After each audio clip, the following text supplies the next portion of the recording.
સોમનાથની એક સોસાયટી આસપાસ છેલ્લા 7 દિવસથી દીપડાના આંટાફેરા જોવા મળ્યા છે।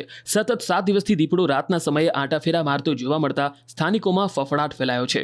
જો કે દીપડાના આંટાફેરા અંગેની જાણ વન વિભાગને થતાં જ વન વિભાગ દ્વારા પાંજરું પણ મૂકવામાં આવ્યું, પરંતુ શાતીર દીપડો પાંજરે પુરાઈ રહ્યો નથી। ઉલ્લેખનીય છે કે આ વિસ્તારમાં 150થી વધુ રહેણાંક મકાનો આવેલા છે, જેમાં કેટલાક મકાનો સોમનાથ મહાદેવ ટ્રસ્ટમાં કામ કરતા કર્મચારીઓના છે।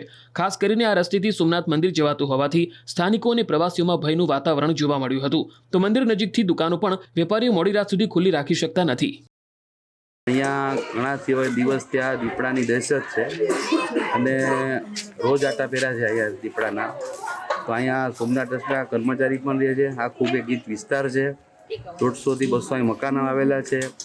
સવાર બપોર સાંજ છોકરા અહીંયા બધા રમતા હોય છે, તો કાલ સવારે કંઈ જાનહાનિ ના બને તો સોમનાથ ટ્રસ્ટ, ફોરેસ્ટ ડિપાર્ટમેન્ટ વહેલી તકે તેને પાંજરે પૂરે એવી અમારી અપેક્ષા છે।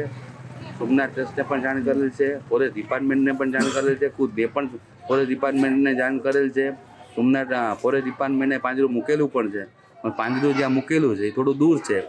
જે જગ્યાએ અમને દીપડો રોજ અમને જે દીપડો દેખાય છે તો ત્યાં પાંજરું એનાથી દૂર છે। એ જ્યાં દીપડો જ્યાં રોજ અમને દેખાય છે ત્યાં પાંજરું મૂકે અને વહેલી તરીકે પાંજરે પૂરાય દીપડો એવી અમારી અપેક્ષા છે।